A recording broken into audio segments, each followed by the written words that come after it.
All right, ready to dive in. Today, we're exploring Hermann Hesse's Siddhartha. Oh, an excellent choice. Yeah, and instead of like mountains of research, we're just going to zero in on this one novel, see what it has to tell us. I'm all for it. Siddhartha is one of those stories that just keeps speaking to people, Yeah. makes you think about what really matters. Right, like what actually makes for a fulfilling life. And that's exactly what Siddhartha, the main character, is trying to figure out. He's got this, kind of privileged life. Yeah, he's a Brahmin loving family. Totally. And he's mastered all the traditional teachings. But something's just missing. Right. He's restless. Like, there's got to be more to life than this. Exactly. I mean, it makes you wonder what would make someone walk away from all that comfort, that privilege. That's the big question, isn't it? This deep dissatisfaction is what drives his whole journey. It's like you get to a point where you've done everything right, you Yeah. know? Success, relationships, the whole nine yards. Mm. But there's still this feeling like there's another level to unlock. Have you ever felt that? Oh, absolutely. Yeah. And that's what pushes Siddhartha to leave it all behind and join the Samanas. These wandering ascetics. Yep, they practice pretty extreme self-denial, He's basically trying to conquer his senses, his desires. thinking that's the key to, liberation. Yeah, like if he can just control his mind and body, then he'll finally be free. So he dives into these intense practices, right? Meditation, fasting, the whole thing. Oh, yeah, he pushes himself to the limit. He even surpasses his friend Govinda, who started on this path with him. He's like determined to out-samana the Samanas. Exactly. But did it work? Did all that discipline bring him the peace he was looking for? Well, he does find some relief, but it's temporary. It's like a glimpse of something deeper, but it's not enough. Right. He realizes that just controlling his body and mind isn't going to cut it. There's got to be something more. So his search continues, and he hears about this guy, Gautama. Yep. Who's attracting a lot of followers with his teachings on enlightenment. So Siddhartha and Govinda, always up for an adventure, they decide to check it out. But here's the interesting part. Siddhartha is not just blindly accepting what the Buddha says. He actually challenges him, questions whether enlightenment can even be taught through words. It's a pretty bold move. Totally. Shows that he's not just passively looking for answers. He's really engaging with the ideas, trusting his own intuition. Do you think there's a little pride there, though? Like Yeah. maybe he's rejecting the Buddha's teachings because he wants to figure it out on his own.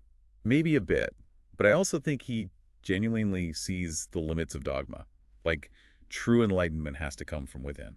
Yeah, I can see that. It's like he needs to forge his own path, even if it means making mistakes along the way. And that's exactly what he does. He decides to abandon the spiritual path altogether and dive headfirst into the material world. What a twist. All right, he's going from one extreme to the other. Totally. He embraces sensual pleasures, pursues wealth, even falls in love with a woman named Kamala. It's almost like he's testing a theory.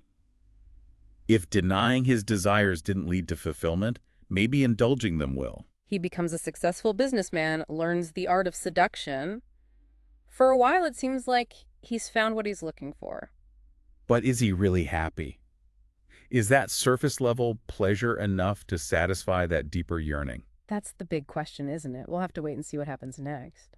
So we left off with Siddhartha living the good life right. But is it all it's cracked up to be? Yeah, that's what we're trying to figure out. I mean, he's got the wealth, the beautiful woman. The success. Yeah. But there's this nagging sense that something's still off. Like he's achieved everything he thought he wanted. But it hasn't brought him that lasting peace he's been searching for. It's almost like he's traded one cage for another.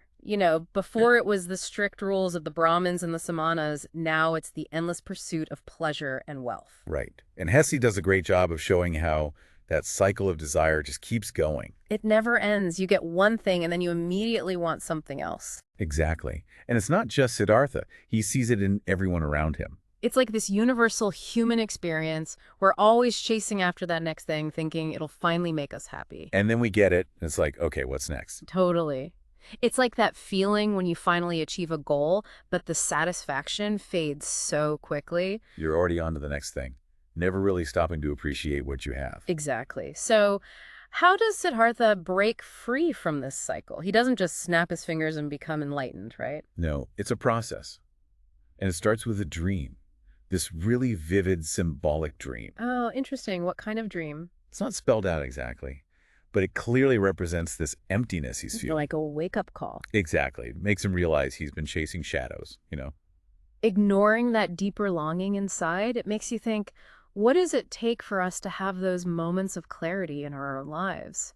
Those moments where we finally see things for what they are? Sometimes it's a loss. Sometimes it's a sudden realization. Sometimes it's a dream like Siddhartha's.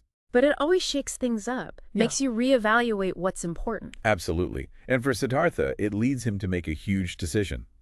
He leaves his life of luxury and heads back to nature. Back to simplicity. Yeah.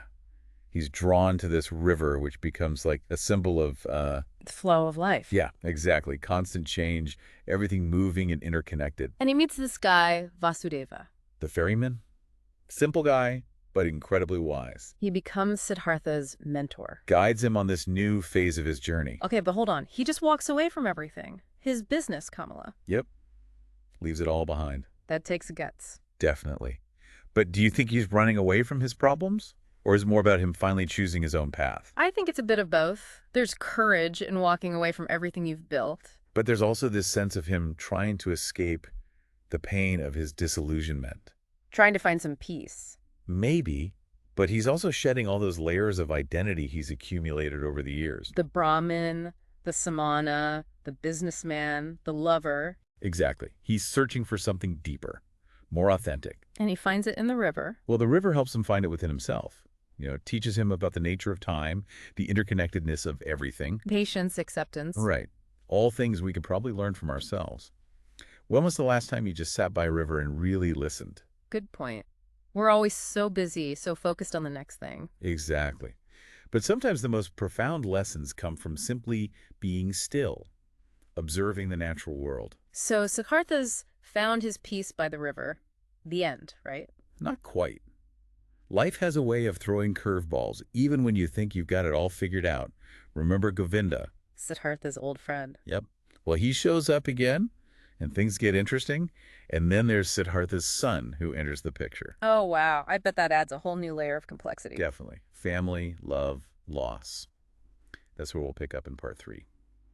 All right, so last time we left Siddhartha finding some peace by the river, learning from Vasudeva, the ferryman. But like you said, there are always more challenges, right? Yep. And for Siddhartha, they come in the form of human connection, specifically with Govinda and his son. Right. His old friend and his, well, not so old son. Let's start with Govinda. Okay, so Govinda, he's still on the spiritual path. Years later, he's a Buddhist monk. Still searching for that enlightenment. Exactly. And he comes to the river where Siddhartha's living, but he doesn't even recognize him. Wow, that's got to sting a little. Right. And it kind of shows how their roles have flipped. Govinda, the dedicated monk, is still seeking. And Siddhartha, the humble ferryman, well, he seems to have found what Govinda's looking for. It really highlights how the path to enlightenment, it's not always what we expect. Doesn't come with a title or a uniform or anything. Nope. And Siddhartha tries to explain this to Govinda. Says true enlightenment can't be taught. It has to be experienced. Exactly.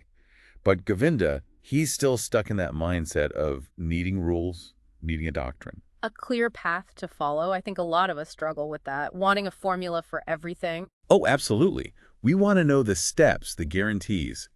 But so much of life is about embracing the unknown, figuring it out as we go. Right. And then, of course, there's Siddhartha's son. Arrives after Kamala passes away. A whole new challenge. Totally different kind of love, right?